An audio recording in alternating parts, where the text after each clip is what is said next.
Imagine you're part of an elite, like deeply secret strike force. Mm. Your entire existence, your literal biology is dedicated to one single purpose. Right, yeah. And that purpose is saving humanity from literal, actual demons. Mm. You don't get medals, you don't get parades. Definitely no parades. Exactly. You go into the darkest, most mind-bendingly terrifying combat zones imaginable, risking your sanity and your soul to fight the monsters that everyone else in the galaxy pretends don't even exist. It's a completely thankless job. It really is. Now imagine the dust settles, right? You've won.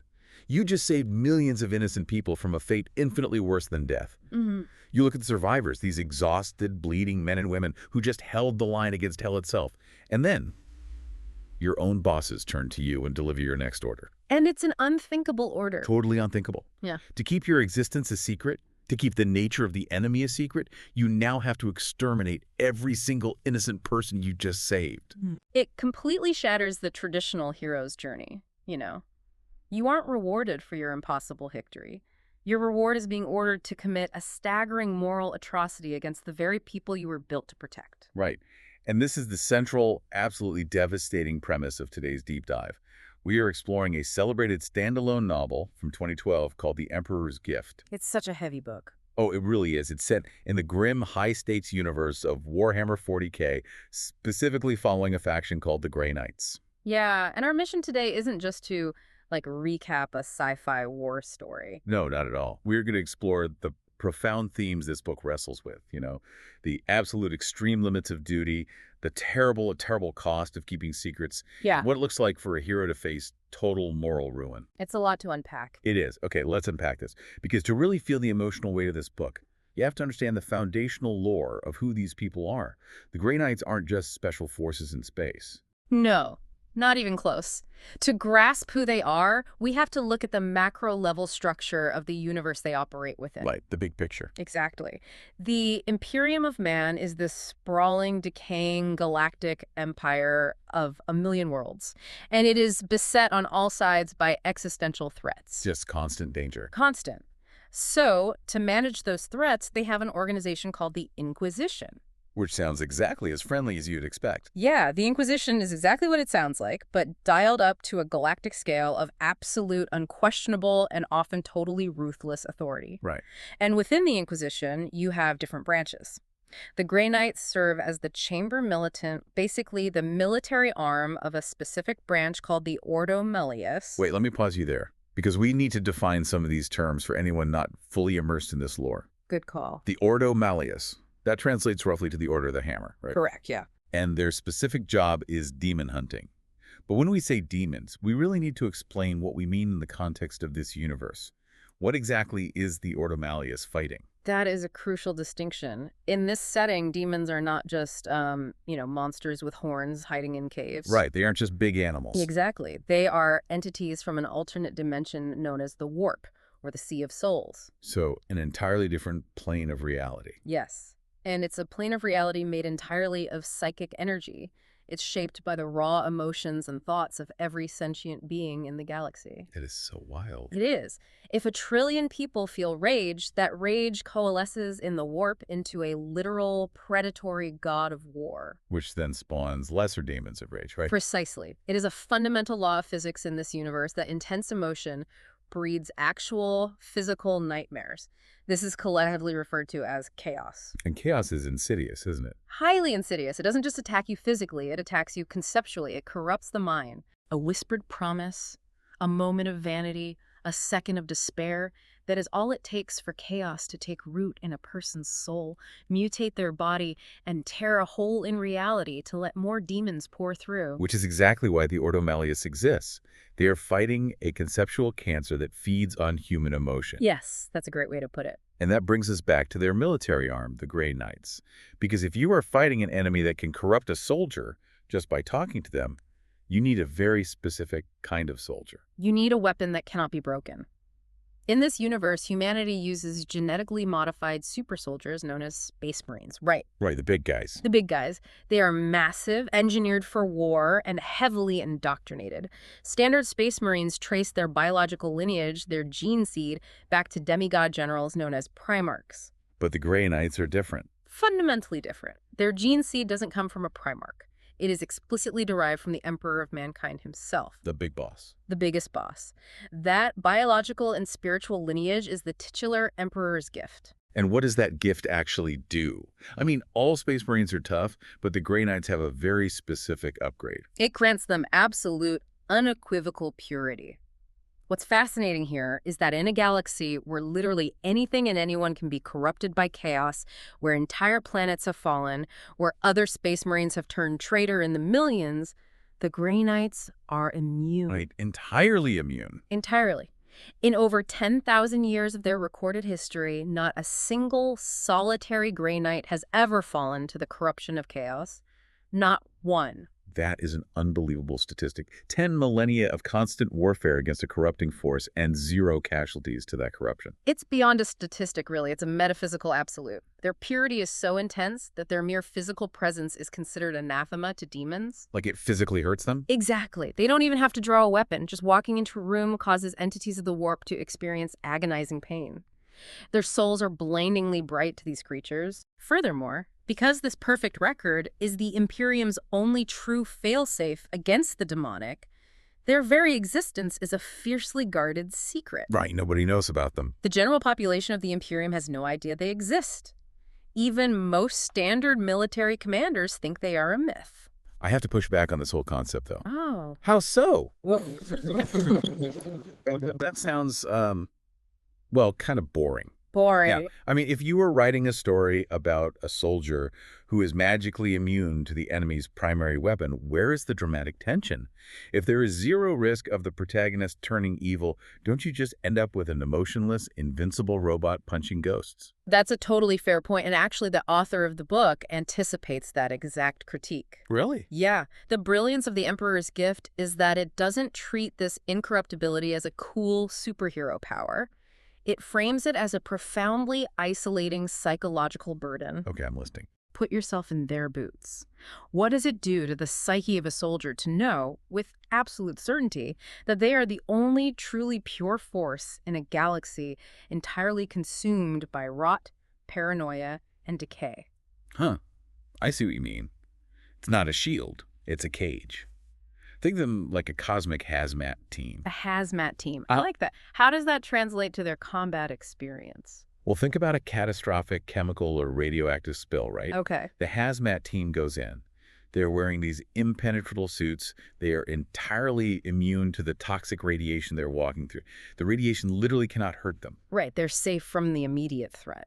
But their immunity doesn't blind them to the horror. Yeah. They still have to wade through the devastation. They still have to look at the collateral damage. The bodies, the destruction. Exactly. And worse, in the universe of 40K, after the spill is contained, the hazmat team is forced to burn down the entire city block and everyone trapped inside, just to make sure the radiation doesn't spread. Wow. Right.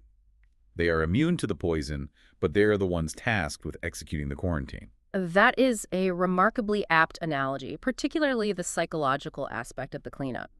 The tension in the novel doesn't come from the fear that the Grey Knight will be possessed by a demon. Because that's impossible. Right.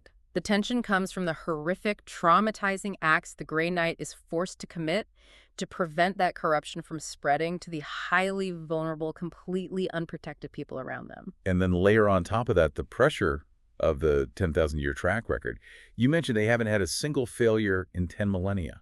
Yeah, it creates a literally unbearable standard of perfection. You aren't just a soldier, you are a monument. A monument to the Emperor. Exactly. You are born, genetically bred, and psychologically engineered into a legacy of absolute flawlessness. You carry the genetic material of the Emperor, who is worshipped as a god. No pressure, right. Right. If you hesitate, if you doubt, if you fail, you aren't just letting down your squad. You are breaking a 10 millennia streak of divine perfection. That's insane. The psychological weight of carrying the Emperor's gift. The knowledge that you must be the ultimate, unquestioning instrument of a ruthless inquisition is staggering. So you aren't allowed to have a bad day. You aren't allowed to second-guess an order.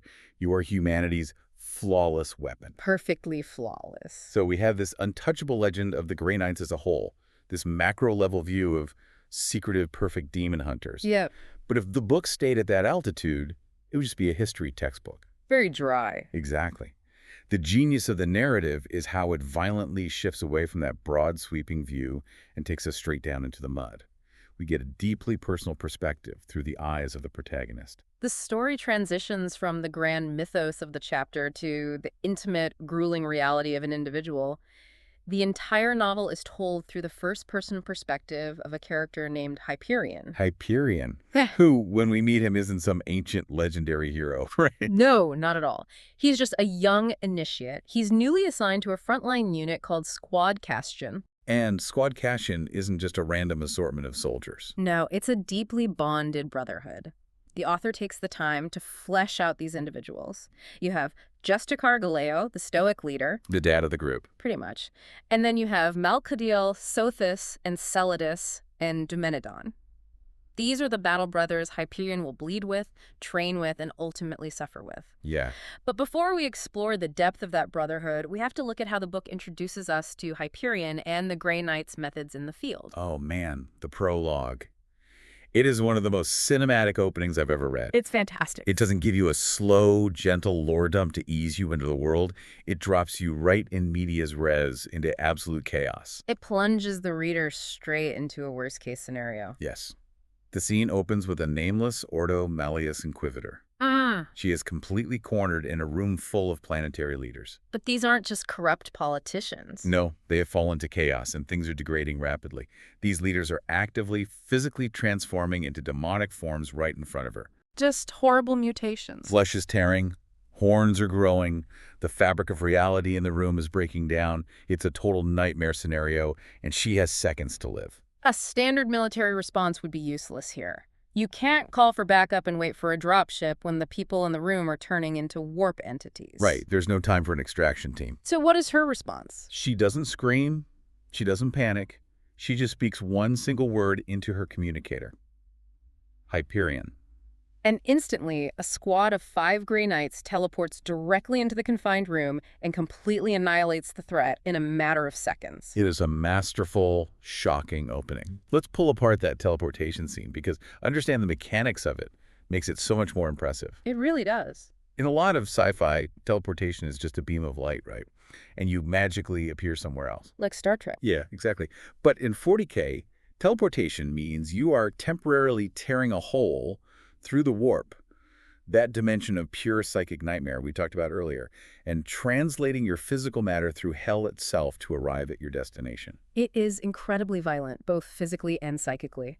If we consider the mechanics of teleporting into a confined space filled with mutating horrors, the spatial awareness required is mind-bending. Because they could materialize inside a wall or something. Exactly. They have to arrive in specific tactical formations, displacing the air in the room with a thunderclap, instantly acquire their targets amidst the chaos, and execute them with absolute synchronicity. In literally seconds. It requires a level of coordination that borders on telepathy. And they do it flawlessly. Yeah.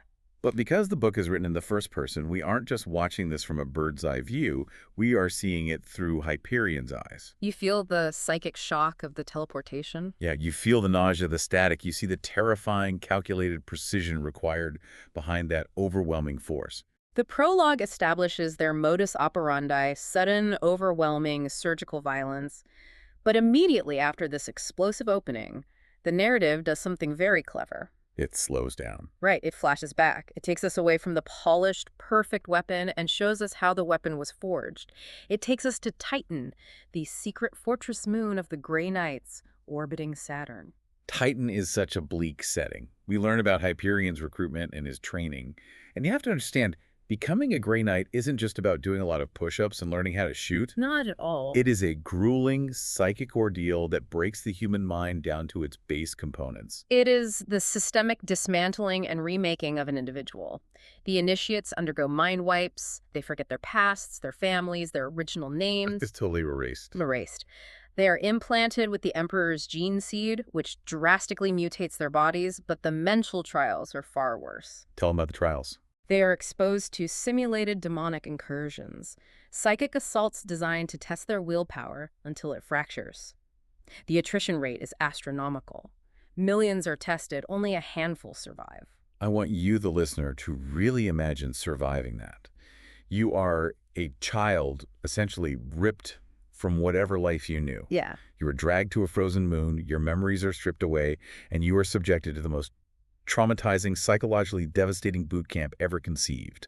You are pushed past the absolute limits of human endurance. It's unbearable. And the only people who understand what you are going through, the only people who share this unimaginable trauma, are the boys standing next to you in the mud. Which naturally results in trauma bonding. The intense suffering experienced during this brutal training on Titan creates a profound sense of brotherhood. They really love each other. They do. This internal dynamic is vital for the narrative. It contrasts so sharply with their exterior. To the rest of the galaxy, the Inquisition, the demons they fight, they are silent, terrifying, silver-armored angels of death. They don't even talk to regular people. Right, they don't speak to outsiders, they don't show emotion. But internally, among themselves in Squad Cassian, there is deep affection, loyalty, and camaraderie. They joke with each other. They mourn each other. And that's what makes Hyperion such a compelling lens for this story. He's described as a reluctant protagonist. He really is. He is undeniably a good person, but he is deeply flawed, full of internal questions. Which is a massive, highly successful departure from standard 40K lore. Oh, hugely. Historically, Space Marines, and especially Grey Knights, have been portrayed somewhat one-dimensionally. They are often depicted as walking tanks, embodiments of baser rage or righteous, unthinking zealotry. Just screaming for the Emperor all the time. Exactly. They are treated as literal weapons. Yeah. But the Emperor's gift replaces that flat zealotry with genuine emotional resonance. By using a first-person perspective, the author gives us access to Hyperion's doubts, his fears, his profound exhaustion. It completely humanizes the inhuman. You go through this horrific training with him, you feel his desperate connection to Justicar Galeo and the rest of his brothers, and you start to realize the tragic, suffocating irony of his existence. The irony is so thick. He has survived this impossible crucible to become the ultimate weapon against physical demonic monsters, only to slowly realize that his greatest enemy isn't going to be the creatures he fights with a sword. No, it's something much worse. His greatest enemy is going to be the moral compromises he is eventually forced to make by the very institution he serves. That is the core tragedy being patiently established in these early chapters. The forging of a weapon that retains just enough of its humanity to feel crushing guilt for what it is wielded to do. Okay, so the foundation is laid. Hyperion is trained. He is bonded with Squad Cassian. The ultimate secret weapon is forged and ready. Yep, the pieces are on the board. And now, the narrative violently escalates. We move from this intense internal character building into a universe-shaking external conflict. The plot accelerates headlong into an event known as the First War for Armageddon. Here's where it gets really interesting. Let's set the stage for this conflict, because the scale is absurd. Truly absurd. We have another Space Marine chapter called the Space Wolves. They are stationed on a heavily industrialized, vital planet called Armageddon. The Space Wolves are currently bogged down fighting a massive planetary-scale invasion of an alien race called Orcs. It's a brutal, grueling war of attrition. Millions of soldiers are dying in the trenches. But while fighting this Orc invasion, the Space Wolves stumble upon a complication. A complication that is infinitely worse than an alien horde. They send out a desperate, galaxy-spanning emergency call. A threat has manifested on Armageddon that completely eclipses the planetary war. And it's not just any threat, it's Angron, the Red Angel. The demon primarch of the World Eaters. Let's break that down, because for anyone who doesn't grasp the sheer scale of what a demon primarch is, this isn't just a really big monster. No, it's a mythic figure. It's exactly. Earlier, we mentioned primarchs, the demigod sons of the Emperor who commanded the original Space Marine legions. 10,000 years ago, half of those primarchs betrayed the Emperor and fell to chaos. The Horus Heresy. Right, and Angron was one of them. Over millennia in the warp, he has been elevated to a state of immortal, demonic godhood. He is described in the text as a Titan-sized primarch. We really need to contextualize Titan-sized in this universe. We are talking about a being of brass, hellfire, and pure hatred that is hundreds of feet tall. Just a walking skyscraper of death. A being so dense with dark magic that the laws of physics break down just by him standing there. The sky turns the color of blood. Standard weaponry doesn't even register on him. Exactly. Think about how you would conceptualize fighting him. If a normal demon possession is a house fire that a SWAT team can breach and clear, Angron is a literal walking Category 5 hurricane made of razor blades. That's an amazing A standard military response tanks, artillery, regular infantry is completely irrelevant against a localized apocalyptic event. They were just ants to him. So when that emergency call goes out from the Space Wolves, the Grey Knights understand the existential reality-ending nature of this threat, and their response is unprecedented. Unprecedented is the correct word. They don't just send squad cash-in. They don't just send a handful of specialized strike teams. They deploy an entire host. An entire host. Over 100 Grey Knights are sent to the surface of Armageddon to banish him. We really need to dwell on the significance of that deployment. Over 100 Grey Knights. It is staggering. Earlier, we established that their existence is the most closely guarded secret in the Imperium. Right. Every single time they reveal themselves to the broader galaxy, it comes with massive, terrible consequences, which we will discuss. To deploy over 100 of them to a single war zone, out in the open, amidst millions of regular soldiers, it emphasizes that Angron isn't just a problem for the planet Armageddon. Right. He is an existential threat to the Imperium itself. If Angron isn't stopped on Armageddon, he will carve a path of destruction straight to Terra, the capital of humanity. The heart of the Empire. The Grey Knights are risking their ultimate secret, risking their absolute best warriors, because if they don't, the galaxy simply ends. The deployment of a full host underscores the sheer, unadulterated panic of the situation. And the subsequent battle against Angron and his demonic horde is exactly what you would expect from a clash of this magnitude. Just chaotic. It is described as incredibly brutal, chaotic, and it takes a staggering toll on the Grey Knights. They are forced, quite literally, to attempt the impossible. When you read the critical reviews of this book, they constantly praise this specific section for its epic space opera feel. It definitely delivers on that front. It's pure high-octane action. You have these silver knights teleporting into the sky, dropping onto a giant demon god, channeling all of their psychic power into their weapons just to scratch his armor. The battle acts as the ultimate physical crucible for Hyperion and his brothers in Squad Castion. The author forces the characters through a literal meat grinder before introducing the impending emotional and moral test.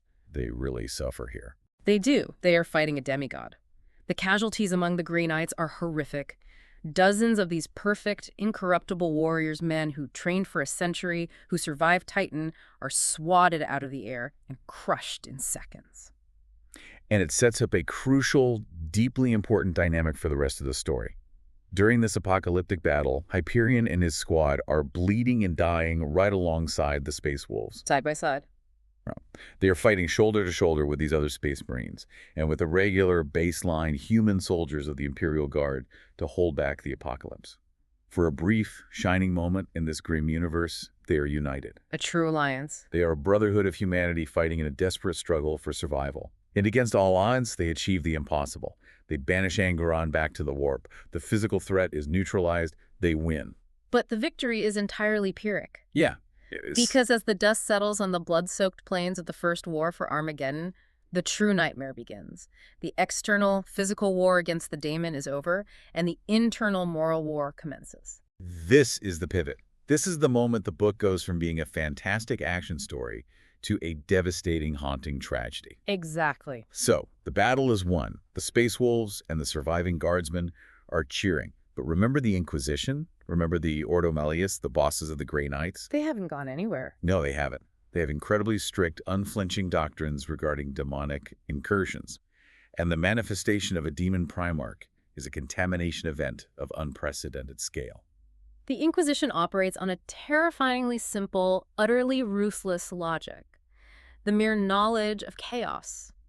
The knowledge that demons actually exist, that a being like Angron can manifest a reality and crush tanks with his bare hands, is considered a contagious mimetic hazard. Let's explain that, because it's not just the Inquisition being mean. You know, it's a genuine mechanic of the universe. Correct. If the regular human population knows about chaos, they become vulnerable to it. How so? Well, imagine a traumatized soldier who saw Angron. He might start having nightmares. Those nightmares ripple into the warp. He might whisper to his family about the blood god. And ideas spread. Exactly. In 10 years, that whisper becomes a cult. In 100 years, that cult sacrifices a city to tear open a new portal, and 1 billion people die. The Inquisition believes that knowledge itself is the infection. So to stop this contagion of knowledge from spreading, the Inquisition issues a decree, the standard operating procedure for a demonic incursion. All evidence of Angron's manifestation must be erased. Completely. And erased in the lexicon of the Inquisition is a sterile euphemism for mass industrialized slaughter. The numbers presented in the book are sickening. Millions of Imperial Guardsmen, the very soldiers who just fought, bled, and watched their friends die to save the planet, are ordered to be terminated, executed. It gets worse. It does. The civilian population of Armageddon, billions of innocent people who just survived a planetary war, are ordered to be sterilized and placed in brutal work camps so their bloodlines simply die out over a generation. It is the ultimate horrific manifestation of utilitarianism, the absolute extreme of the greater good. And the Space Wolves. They absolutely refuse to stand by and watch this happen. You have to understand the specific culture of the Space Wolves to get why they react so violently. They are very unique among Space Marines. They are. They aren't cold, calculating tacticians. They are deeply honorable, incredibly stubborn warriors who value loyalty above almost everything else. They just fought alongside these human soldiers. They watched these frail, baseline men and women hold the line against literal nightmares. To the Space Wolves, these humans aren't a mimetic hazard. They are heroes. The Space Wolves operate on a strict deontological moral framework. They believe that loyalty, honor, and protecting the innocent are absolute, inflexible duties. Right. They categorically refuse to let innocent heroes be slaughtered for the Inquisition's paranoid utilitarianism. They state unequivocally that their loyalty to the soldiers who bled with them outweighs the Inquisition's fear of a possible hypothetical future taint of chaos. They literally block them. Yeah, they place their ships between the Inquisition's fleet and the troop transports, essentially daring the Inquisition to fire. Which brings us back to the Grey Knights. They are trapped right in the middle of this escalating catastrophic conflict. They are the Melitone arm of the Ordo Malleus. They're oath-bound, psychologically conditioned, and biologically engineered to obey the Inquisition without question. That is their singular purpose. They are the gun. Exactly. When the Inquisitor says fire, they are built to pull the trigger. But at the same time, they're Space Marines. They have just fought alongside the Space Wolves. They understand the bond of brotherhood better than anyone, having forged it in the fires of Titan. They really do. They know what it means to bleed with someone in the mud. So what does this all mean for Hyperion? This raises an important question, and it is the central dilemma of the novel. It's an escalation of the trolley problem, but on a galactic scale. Oh, that's a good comparison. Think about it. The Inquisition is standing at the lever. On one track, you have millions of innocent heroes who just saved the world. If you do nothing, they live. And the other track. On the other track, you have the potential, however slight, however unquantifiable, that if the knowledge of chaos spreads from those survivors, it could lead to the corruption and death of trillions of people across the Imperium in the centuries to come. It's like an autoimmune disease. The Imperium of man is the body, and it is sick. The Inquisition is the immune system, but it is so hyper-aggressive, so paranoid about infection, that it is attacking the body's own healthy cells, the innocent heroes, just because they were in proximity to the infection. The cure is literally killing the host. Yes. Is it justifiable to murder millions of completely innocent people today to prevent a hypothetical contagion that could doom trillions tomorrow? It is a question with no clean answer, which is what elevates the story to a true tragedy. We must look at this impartially because the book demands it. Perfect. Let's play devil's advocate for the Inquisition. They are not twirling their mustaches. They're operating on cold, brutal math. From their perspective, they are making the agonizing, necessary choice to save the human species. Because they've seen it go wrong before. Right. They have seen what happens when an infection spreads. Entire star systems burning, billions enslaved by demons. To the Inquisition, the Space Wolves are dangerously, selfishly naive, putting their personal honor and their feelings about loyalty above the raw survival of humanity. But from the Space Wolves' perspective, the Inquisition is committing an act of unforgivable systemic evil.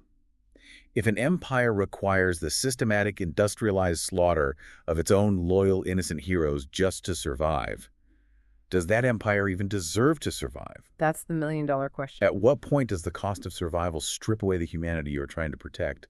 The Space Wolves are drawing a line in the sand. They are saying, we will not be butchers. And Hyperion is caught in the crushing jaws of this dilemma. This is the tragedy of duty we alluded to at the start. His journey is emotionally devastating precisely because he is entirely lucid. He isn't brainwashed. No, the mind wipes on Titan didn't take away his conscience. He knows, on a deeply human moral level, that the orders to execute these soldiers are wrong. He feels the agonizing injustice of it, yet he is biologically, psychologically, and oath-bound to carry those orders out. It's heartbreaking. He isn't a drone who thinks killing innocents is a joyous, righteous task. He hates it. He is a good person locked inside an institution that is forcing him to do terrible things. It destroys him mentally. Think about the shattered brotherhood here. You have the Grey Knights and the Space Wolves, who just a few days ago were literally saving each other's lives against a walking demigod. They were pulling each other out of the rubble. Brothers in arms. And now they are turning their weapons on each other. The Grey Knights are ordered to fire on the Space Wolves to get to the humans. The psychological trauma of that betrayal is profound. How does an incorruptible knight, a being engineered to be the absolute apex of purity, process the trauma of butchering his innocent allies? I don't think he can. He struggles immensely. The purity of the Emperor's gene seed protects his soul from the magical external corruption of a demon, but it offers absolutely zero protection against the internal moral corruption of following unjust orders. That's the cruelest irony of the Emperor's gift. You are perfectly immune to chaos, but you aren't immune to self-loathing. You aren't immune to PTSD. You aren't immune to the sudden, horrifying realization that to the people you are slaughtering, you are the monster. You are the terror coming in the night. Yeah. And this intense, irresolvable internal conflict is exactly why The Emperor's Gift resonated so powerfully with readers and critics.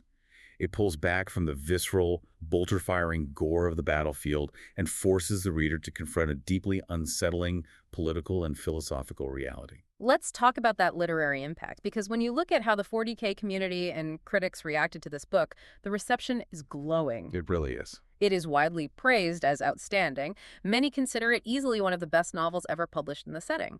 And the praise almost universally centers on the emotional execution of this moral dilemma. Reviewers specifically celebrate the author's ability to evoke genuine sadness in a setting usually known for machismo. Yes, the grim, dark setting. One critical review explicitly mentions that the book made them shed a single manly tear. Another describes the climax and resolution of the Inquisition conflict as emotionally devastating. Which is wild when you think about the genre conventions, you know. Oh, totally. You go into a book featuring a giant armored super soldier on the cover fighting a 100-foot-tall blood demon, and you expect explosions. You expect pure adrenaline-fueled action. You want popcorn entertainment. Right. You absolutely do not expect to be left weeping over a nuanced philosophical debate about the ethics of utilitarian genocide and the trauma of a soldier betraying his allies. That subversion of expectations is its greatest triumph. It is repeatedly lauded for its character-driven focus. By framing the macro-level atrocities of the Imperium, the cold math of the Inquisition, through the micro-level heartbreak of Hyperion and Squad Castian, the author makes the inhuman, scale-defying forces of this universe intimately relatable. We don't just see a statistic. No, we don't just see a million dead guardsmen. We see Hyperion's soul fracturing as he watches it happen. Now, to be perfectly fair to the broader critical consensus, it wasn't universally flawless. There is some minor critique noted by readers. What were the main complaints? Some felt that the plot can occasionally meander in the middle sections, and that the pacing could be a bit stronger during the transition from the Demon War to the Inquisition conflict. Sure, pacing is always tricky in these big epics. But even those critiques usually acknowledge that any structural meandering is completely eclipsed by the sheer thematic weight of the story. If we connect this to the bigger picture, The Emperor's Gift provides essential talking points that continue to resonate within the fandom today. People still debate it. Constantly. It forces readers to actively debate the limits of loyalty. At what point do you toe the line when institutional orders completely contradict your fundamental personal morality? It's the kind of book that leaves you staring at the ceiling after you finish the last page, trying to figure out what you would have done in Hyperion's boots. An action-packed space opera remembered most for its quiet, heartbreaking political tragedy. It's a real masterpiece in that regard. It really is an incredible journey you, the listener, have been on today.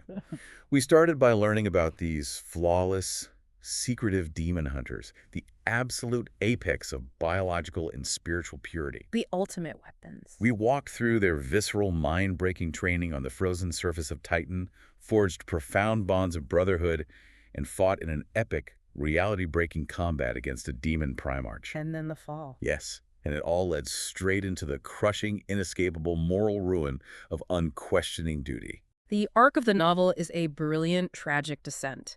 It takes you from the heights of mythical heroism against a clear, unambiguous evil, straight down into the murky, blood-soaked realities of institutional preservation and systemic cruelty. It's a heavy one, but a necessary one to explore. Thank you all for coming along with us as we unpacked this masterpiece of sci-fi tragedy. We're going to wrap up the deep dive here, but as always, we want to leave you with something to chew on. Indeed, we leave you, the listener, with one final, lingering concept to ponder, building directly on everything we've explored today. Let's hear it. We've spent this time looking at the crushing cost of utter purity. The Grey Knights are the Emperor's pure, incorruptible weapons, but is maintaining your absolute purity from external corruption requires you to systematically commit acts of unspeakable atrocity against the innocent.